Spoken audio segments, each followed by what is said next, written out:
आज हम पढ़ेंगे बेंथम हुकर के वर्गीकरण के बारे में। तो आइए देखते हैं बेंथम हुकर का वर्गीकरण। जॉर्ज बेंथम और sir Joseph Hooker royal botanical garden Kyiv, जो कि इंग्लैंड में है, उसके वनस्पतिज्ञ थे। इन्होंने ऑगस्टिन डी कैंडोले की प्राकृतिक वर्गीकरण को आधार मानकर अपना वर्गीकरण 1862 से 1883 के बीच 3 संस्करणों में अपनी किताब जेनेरा प्लांटेरम में दिया। उन्होंने उस समय ज्ञात सभी बीजीय पौधों को 202 कुलों, 7569 वंशों तथा 97,205 जातियों में वर्गीकृत किया। आइए देखते हैं इनके वर्गीकरण का आधार। इनका वर्गीकरण स्वरूप संबंध के सिद्धांत पर आधारित है, अर्थात पौधों के स्वरूप यानी कि बाह्य लक्षणों पर अधिक ध्यान दिया गया। दूसरा आधार है, इन्होंने वंशों को कुलों में व कुलों को गणों में समग्र समानताओं व भेदों के आधार पर वर्गीकृत किया। तीसरा, जिन कुलों को संतोषजनक रूप से किसी भी गण में नहीं रखा जा सका, उन्हें पृथक असंगत श्रेणी ऑर्डिनेस एनामेलिस में रखा गया। वर्गीकरण की रूपरेखा। सबसे पहले इन्होंने फेनेरोगैम्स यानी कि बीजीय पौधों को 3 वर्ग, पहला डाइकोटिलिडनी, दूसरा जिम्नोस्पर्मी, तीसरा मोनोकाटिलिडनी में बांटा। उसके पश्चात डाइकोटिलिडनी को 3 उपवर्ग पॉलीपेटली, गेमोपेटली व मोनोक्लेमाइड में बांटा। उपवर्ग पॉलीपेटली को 3 श्रेणी में, गेमोपेटली को 3 श्रेणी में व मोनोक्लेमाइडी को 8 श्रेणी में बांटा। उसी प्रकार जिम्नोस्पर्मी में 3 गण और इन 3 गणों में 3 कुलों को शामिल किया गया और मोनोकाटिलिडनी में 7 श्रेणी को शामिल किया गया। आइए इन सभी के लक्षण देखते हैं। वर्ग डाइकोटिलिडनी, इसके लक्षण निम्न हैं। इसके बीज में 2 बीजपत्र पाए जाते हैं। डाइकोटिलिडनी पौधों के बीज में 2 बीजपत्र पाए जाते हैं। दूसरा, जड़ तंत्र मूसला जड़ तंत्र पाया जाता है। तीसरा, तनों में द्वितीयक वृद्धि पाई जाती है। चौथा, संवहन पुल या वेस्कुलर बंडल वलय में व्यवस्थित होते हैं। पांचवा, पत्तियों में जालिकावत शिरा विन्यास पाया जाता है। छठवां, पुष्प पंचतई यानी कि पेंटामेरस होते हैं। पेंटामेरस से तात्पर्य है कि पुष्प के जो चक्र हैं उनकी संख्या 5 अथवा 5 के गुणक में होती है। पुष्प चक्र किसे कहते हैं? तो पुष्प में मुख्यतः 4 चक्र होते हैं। सबसे बाह्य चक्र होता है बाह्य दल, उसके अंदर का दल, उसके अंदर एंड्रोइसियम और उसके अंदर गाइनोइसियम। पुष्प में ये 4 चक्र होते हैं और डाइकोटिलिडनी पेंटामेरस पुष्प में जो चक्र हैं वो 5 अथवा 5 के गुणक की संख्या में होते हैं। वर्ग डाइकोटिलिडनी को 3 उपवर्गों में बांटा गया है। मैंने बताया था, पहला उपवर्ग है पॉलीपेटली, दूसरा उपवर्ग है गेमोपेटली और तीसरा उपवर्ग है मोनोक्लेमाइडी। तो देखते हैं उपवर्ग पॉलीपेटली के बारे में। पॉलीपेटली का मुख्य लक्षण है कि इसके पुष्प में दल एवं बाह्य दल स्वतंत्र होते हैं। उपवर्ग पॉलीपेटली को 3 श्रेणी में वर्गीकृत किया गया है। श्रेणी 1 है थैलेमीफ्लोरी। इसके लक्षण निम्न हैं। दल एवं बाह्य दल स्वतंत्र होते हैं, अंडाशय से जुड़े नहीं होते हैं। दूसरा, पुष्प हाइपोजीनस होता है। हाइपोजीनस पुष्प में अंडाशय के नीचे से पुष्प के बाकी चक्र निकले हुए होते हैं।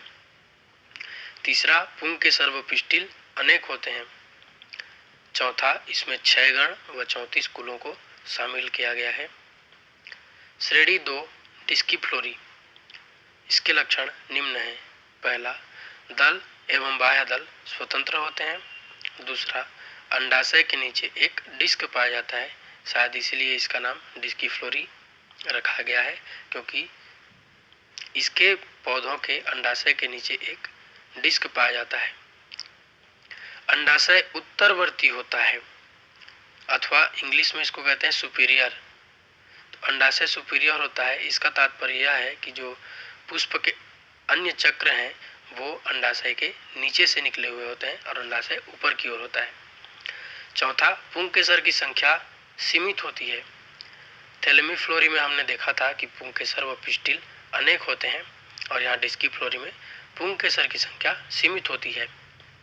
डिस्कीफ्लोरी में 4 गण 23 कुलों को शामिल किया गया है।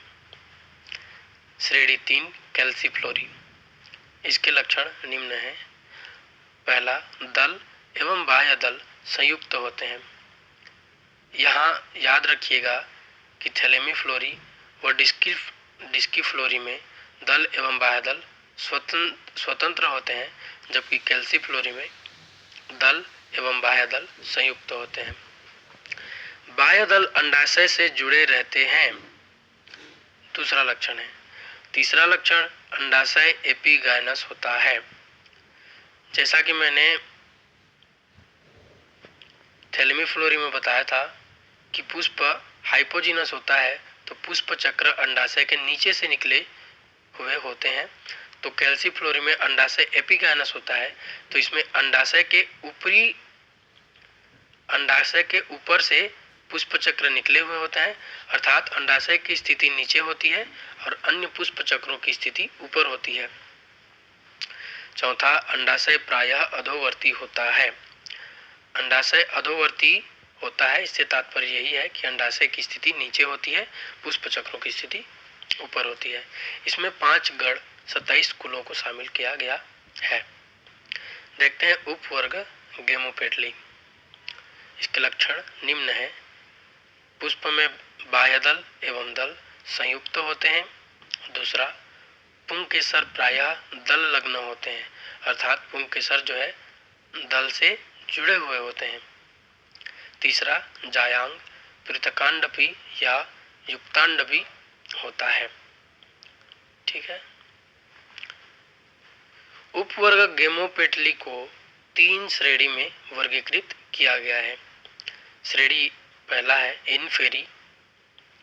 इसके लक्षण निम्न है। अंडाशय प्रायः अधोवर्ती या इन्फेरियर होता है। जैसा कि नाम से स्पष्ट है, श्रेणी इनफेरी, तो इसमें अंडाशय इन्फेरियर होता है, अर्थात अंडाशय की स्थिति नीचे होती है और अन्य पुष्प चक्रों की स्थिति ऊपर होती है। दूसरा, पुंकेसरों की संख्या दल पालियों की संख्या के बराबर होती है। इसके दल में जितनी पालियां होती हैं उतने ही पुंकेसरों की संख्या इसके पुष्प में होती है। इसमें 3 गण 9 कुल को शामिल किया गया है। श्रेणी 2 हेट्रोमेरी। इसके लक्षण निम्न है। हेट्रोमेरी में अंडकों की संख्या 2 से अधिक होती है। दूसरा, पुंकेसरों की संख्या दल पालियों की संख्या के बराबर होती है। तीसरा, अंडाशय उत्तरवर्ती सुपीरियर होता है, अर्थात अंडाशय की स्थिति ऊपर और अन्य चक्रों की स्थिति अंडाशय के नीचे होती है। चौथा, पुंकेसर दल लग्न होते हैं। मैंने बताया था यहाँ गेमोपेटली में कि इसका लक्षण है पुंकेसर प्रायः दल लग्न होते हैं, तो वही हेट्रोमेरी में पुंकेसर दल लग्न होते हैं, अर्थात पुंकेसर दल से जुड़े हुए होते हैं। पांचवा, इसमें 3 गण 12 कुल शामिल किए गए हैं। श्रेणी 3 बाइकार्पेलेटी। इसके लक्षण निम्न है। पहला, अंडकों की संख्या 2 होती है। इसमें 2 अंडक पाए जाते हैं इसके पुष्पों में। दूसरा, पुंकेसरों की संख्या दल पालियों की संख्या के बराबर होती है। हम देख सकते हैं कि यहाँ इन्फेरी, हेट्रोमेरी और बाइकार्पेलेटी तीनों में ही पुंकेसरों की संख्या दल पालियों की संख्या के बराबर होती है। ये कॉमन है, आप इसे याद रखिएगा। तीसरा, अंडाशय सुपीरियर होता है, अर्थात अंडाशय की स्थिति ऊपर और पुष्प चक्रों की स्थिति नीचे। चौथा, पुंकेसर दल पालियों के एकांतर क्रम में व्यवस्थित रहते हैं। पांचवा, इसमें 4 गण 24 कुल शामिल किया गया है। उपवर्ग 3 मोनोक्लेमाइडी। इसके लक्षण निम्न है। पहला, पुष्प परिदल पुंज युक्त होते हैं। ये परिदल पुंज क्या है? तो पुष्प में 4 चक्र पाए जाते हैं, बाह्य दल, दल, एंड्रोइशियम और गाइनोइशियम। लेकिन जब बाह्य दल और दल संयुक्त हो जाते हैं और संयुक्त होकर जो रचना बनाते हैं, उसी रचना को हम कहते हैं परिदल पुंज।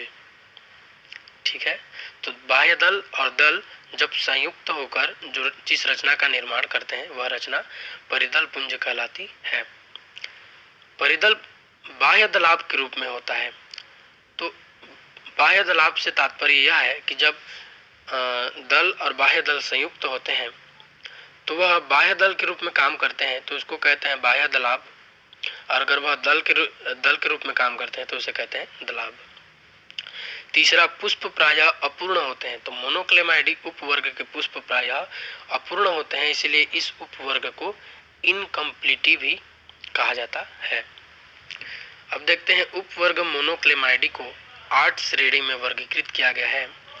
श्रेणी पहला है कर्व एम्ब्रियाई, श्रेणी 2 मल्टी ओवुलेटी अक्वाटिसी, श्रेणी 3 मल्टी ओवुलेटी टेरेस्ट्रिस, श्रेणी 4 माइक्रो एम्ब्रियाई, श्रेणी 5 डेफनेल्स, श्रेणी 6 एक्लेमाइडोस्पोरी, श्रेणी 7 यूनिसेक्सुअल्स, श्रेणी 8 ऑर्डिनेस एनामेलिस। देखते हैं वर्ग जिम्नोस्पर्मी। जिम्नोस्पर्मी के लक्षण है कि इसमें जो बीज हैं, बीज नग्न होते हैं, बीज के ऊपर किसी भी प्रकार का आवरण नहीं पाया जाता। दूसरा, नर व मादा जननांग शंकु आकार में पाए जाते हैं। ठीक है, जिम्नोस्पर्मी में 3 गण और उन 3 गणों में एक एक फैमिली, यानी कि टोटल 3 फैमिली या कुल को शामिल किया गया है। गण पहला निटेल्स, निटेल्स में निटेसी फैमिली को शामिल किया गया है। गण 2 साइकेडेल्स, इसमें साइकेडेसी फैमिली को शामिल किया गया है। और गण 3 कोनिफेरल्स, इसमें कोनिफेरेसी फैमिली को शामिल किया गया है। वर्ग मोनोकाटिलिडनी, इसके लक्षण निम्न है। लक्षण पहला, इसके बीज में एक बीज पत्र पाया जाता है। जड़ अपस्थानिक जड़ तंत्र पाया जाता है। तने में द्वितीयक वृद्धि नहीं पाई जाती। डाइकोटिलिडनी में तने में द्वितीयक वृद्धि पाई जाती है, पर मोनोकाटिलिडनी में तने में द्वितीयक वृद्धि नहीं पाई जाती है। चौथा, संवहन पुल बिखरे हुए पाए जाते हैं। हमने डाइकोटिलिडनी में देखा था कि संवहन पुल एक वलय में व्यवस्थित रहते हैं, किंतु यहाँ मोनोकाटिलिडनी में संवहन पुल बिखरे हुए पाए जाते हैं। पांचवा, पत्तियों में समानांतर शिराविन्यास पाया जाता है। वहाँ डाइकोटिलिडनी में जालिकावत शिराविन्यास पाया जाता है और यहाँ मोनोकाटिलिडनी में समानांतर शिराविन्यास पाया जाता है। इस प्रकार आप इन दोनों में अंतर भी कर सकते हैं। छठवां, पुष्प त्रितयी या ट्राइमेरस होते हैं। मैंने डाइकोटिलिडनी में बताया था कि पुष्प पेंटामेरस होते हैं, अर्थात पुष्प के चक्रों की संख्या 5 अथवा उसके गुणक की संख्या में होती है। उसी प्रकार यहाँ मोनोकाटिलिडनी में पुष्प त्रितयी या ट्राइमेरस होते हैं, अर्थात पुष्प चक्रों की संख्या 3 अथवा उसके गुणक के रूप में होती है। वर्ग मोनोकाटिलिडनी को 7 श्रेणियों में वर्गीकृत किया गया है। श्रेणी 1 माइक्रोस्पर्मी, श्रेणी 2 एपिगायनी, श्रेणी 3 कोरोनरी, श्रेणी 4 कैलिसिनी, श्रेणी 5 न्यूडिफ्लोरी, श्रेणी 6 एपोकार्पी, श्रेणी 7 ग्लूमेसी। आइए देखते हैं बेंथम व होकर की वर्गीकरण पद्धति के गुण एवं दोष। गुण, यह वर्गीकरण साधारण सिद्धांतों पर आधारित है। प्रत्येक जाति का वर्णन बहुत ही सरल ढंग से किया गया है, अतएव समझने व समझाने में आसान है। दूसरा, उपरोक्त गुण के कारण यह ब्रिटिश साम्राज्य के देशों, अमेरिका तथा विभिन्न यूरोपीय देशों में अपनाया गया है। इसका अनुपालन कीव हर्बेरियम में भी किया जाता है। तीसरा, गण रेनेल्स को डाइकाट में सबसे पहले गण के रूप में रखा गया, जो जाति वृत्तीय गुणों के आधार पर सबसे प्राचीन आद्य है। इससे अन्य वैज्ञानिक भी सहमत हैं। चौथा, कई बड़े वंशों को उपवंशों तथा सेक्शनों में विभाजित किया गया है तथा कुलों को उचित स्थान पर रखा गया है। पांचवा, बेंथम व हुकर तथा अधिकतर वैज्ञानिकों का यह मानना है कि ह्रासिता के द्वारा उद्विकास हुआ है, अतः डाइकाट को मोनोकाट से पहले रखना उचित माना गया। छठवां, अत्यधिक ह्रासित पुष्प तथा पुष्प विन्यास वाले श्रेणी ग्लूमेसी को पुष्पी पौधों के अंत में रखा। ये थे बेंथम व हुकर के वर्गीकरण के गुण। आइए देखते हैं उनके दोषों के बारे में।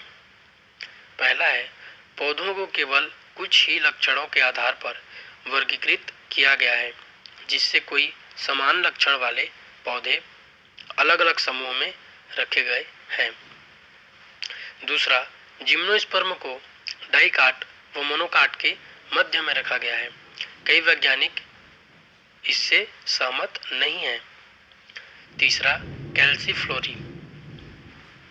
कैल्सीफ्लोरी में दल एवं बाह्य दल संयुक्त होते हैं, किंतु इसे पॉलीपेटली में रखा गया है, जिसका मुख्य लक्षण है कि दल एवं बाह्य दल स्वतंत्र होते हैं। तो दल एवं बाह्य दल स्वतंत्र वाले उपवर्ग में दल एवं बाह्य दल संयुक्त वाले कैल्सीफ्लोरी को रखा गया है, जो कि उचित नहीं है। चौथा, मोनोक्लेमाइडी को अधिक विकसित मानते हुए इसे गेमोपेटली के बाद रखा गया, जबकि इसके कई कुल पॉलीपेटली से समानता रखते हैं। पांचवा, इसमें अधोवर्ती अंडाशय के लक्षण के आधार पर कुल लिलिएसी को ऑरिडेसी व एमरलेडी से पृथक कर दिया गया है, जबकि अन्य लक्षणों पर ध्यान दिया जाए तो ये बंधुता प्रदर्शित करते हैं। छठवां, साइपेरेसी व ग्रेमनी के पुष्प सरल संरचना प्रदर्शित करते हैं, किंतु फिर भी इन्हें अत्यधिक विकसित मानते हुए पुष्पीय पौधों के अंतिम श्रेणी में रखा गया है, तथा साइटेमेनी व आर्किडेसी को, जिनके पुष्प जटिल संरचना प्रदर्शित करते हैं, इन्हें प्राचीन कुल कहकर उनसे पहले रखा गया है। इस प्रकार बेंथम व हुकर का वर्गीकरण व उसके गुण दोष आज हमने पढ़ा। आज की क्लास यहीं तक। और अधिक वीडियो के लिए कृपया सब्सक्राइब करें। Thanks for watching.